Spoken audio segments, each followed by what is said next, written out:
How to get more Instagram users in 2018 by doing things the right way. As you can see, I've got my daughter with me. We're going to be asking her some questions because she knows a lot about Instagram. She's going to be a big time marketer one of these days. But for now, she's a 15-year-old, closing in on 16.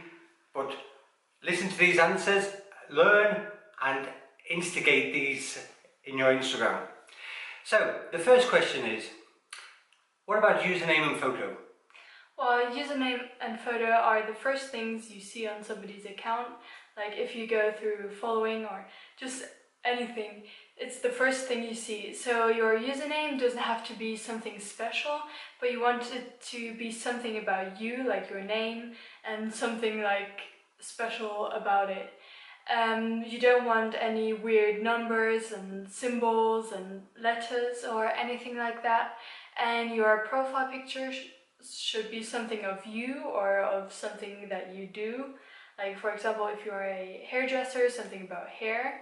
And it needs to be sharp and good looking and it needs to represent your account.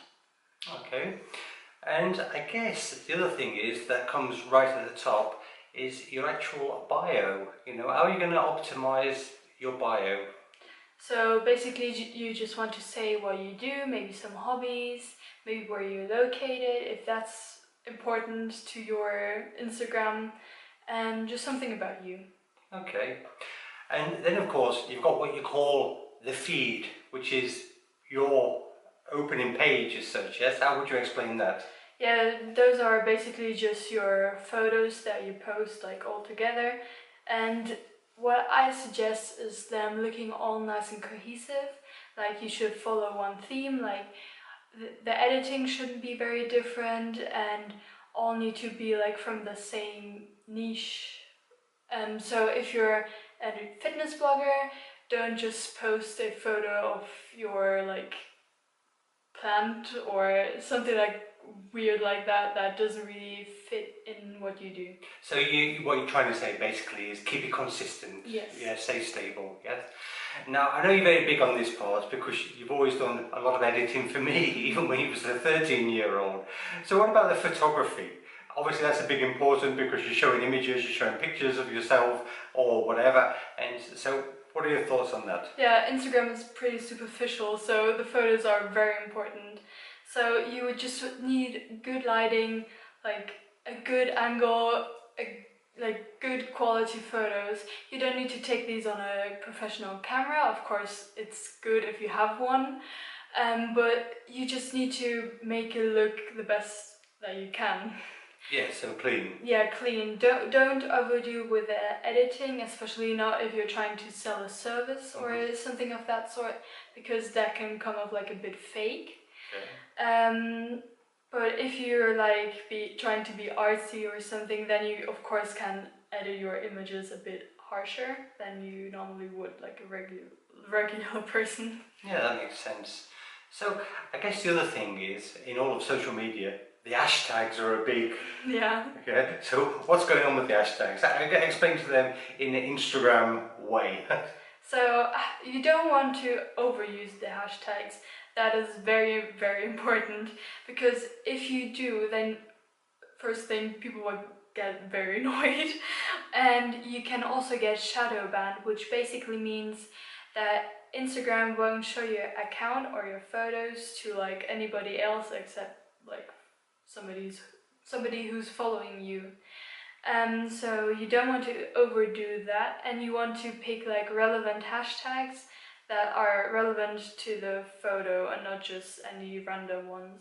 So it's a total misconception when a lot of these bloggers are saying use as many hashtags as possible. No, don't do that. That worked before, but no, it doesn't anymore in 2018. Don't even try. And also try using a bit smaller hashtags, not with like millions of people like that have used them, like love or YOLO or something like that. Just be a bit more specific and a bit more like to your niche. Okay. The next question is, obviously, how often should you post? Well, I think this varies, but I think you should post pretty often. You should be pretty consistent. You should post more often on your story than you do on your actual feed, because that will get you like more recognition. But just do it how you feel comfortable, and just make sure the photos are great quality. And if you like don't feel comfortable posting so often because the quality will decrease, I think you should just leave it at that. So basically you're saying consistency is more important than, you know, updating 10 times a day as such. Yeah, consistency and quality. Yeah, exactly. You also mentioned something about stories. Yeah. Tell us about those. So stories are basically these things, these photos or videos, and that disappear after 24 hours. So you can just do, like, if you post a photo of what you're doing that day, you can, that will disappear after 24 hours, which is pretty good because then you can keep updating it. And yeah. I guess the quality of your story wouldn't be quite as good as no. It's just you can talk about some stuff, you can engage with people, and it's just something a bit more casual than your Instagram feed. Excellent. What do you think about Instagram Live? I think Instagram Live is good if you're bigger, like if more people care about you. But if you're just starting out, maybe have like 100 followers, I don't think it's very important to do Instagram stories, because it also depends like where you live, where your followers are from. If they're from the other part of the world, they're of course not going to see your lives. And if you're doing like a tutorial, then people click on it in the middle of your tutorial, so that won't be great. So I'm not a big fan of the live videos, to be honest. No, maybe it would also make your following a little bit weak, because they would feel compelled always, you know, so they had to come at a certain time. I don't think the content would be as good. Yeah. Okay, great. Oh, what about one thing they always say on Instagram is, if you want to get forward fast, use something that's trending. Yeah. Go for a topic that's trending. Yeah. How would you explain that?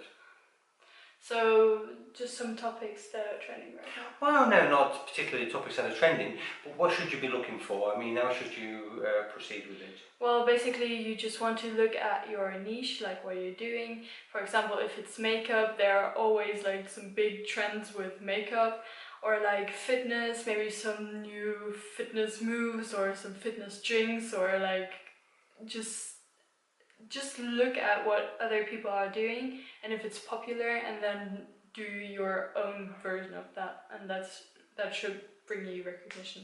Yeah, I think one of the things that when we're discussing Instagram, one of the things that always resonates with me is how you're always saying you have to engage with your audience.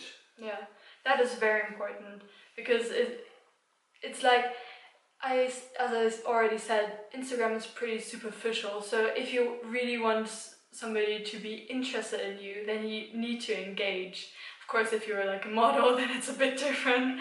But so you always want to answer your comments in the first hour, which is also going to rank you higher on Instagram, so more people see you. But you also want to do some stories. There are these new like ask me something, ask me a question, like these comment type of boxes that you can answer, and I think that's a pretty good idea, because the audience gets to know you. And also comment on other people's posts, like other people's posts, and just start a conversation, because at the end of the day it's called social media, so... Yeah, I mean that makes obviously sense. Yeah. That's your sort of call to action, so to say, which is very important in all types of social media marketing. What about comment pods? Well, comment pods and like pods, if you don't know what they are basically like groups of people that are also like in your field on like a messaging app or some sort of something like that.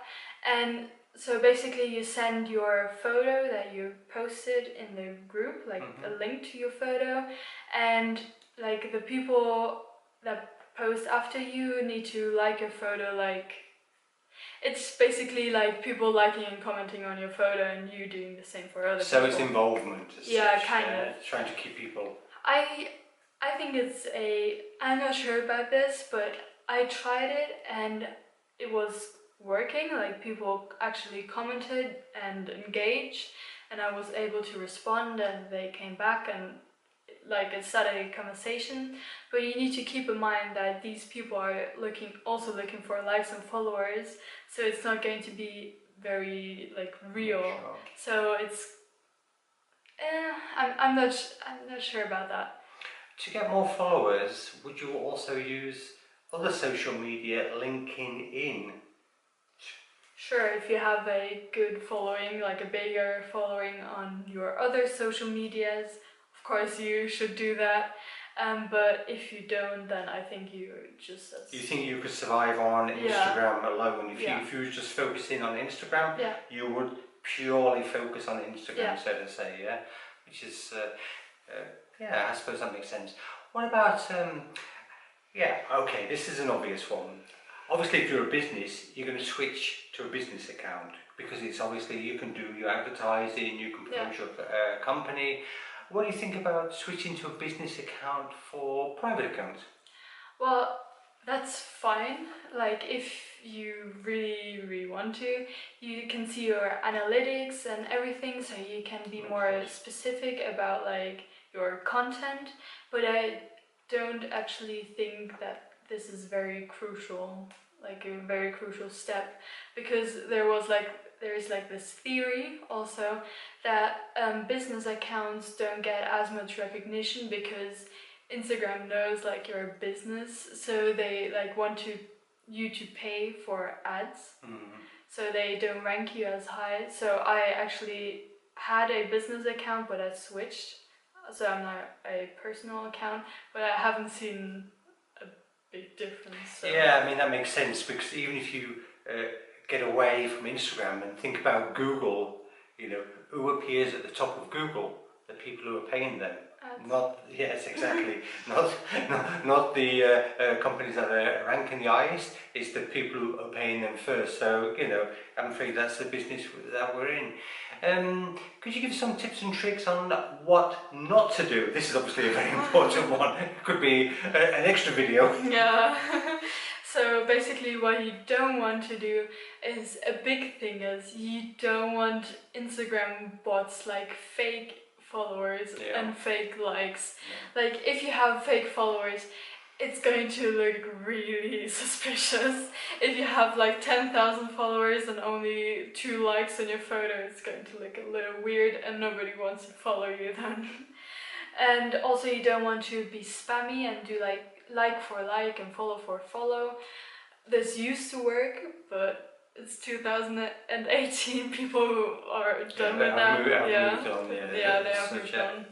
So don't do that, it's so annoying. So basically, don't try and cheat the system. No, don't try and cheat the system. Just post good content, do your best with the hashtags, do your best with the descriptions, be active, be social, engage, and I think you should grow like that. Sure.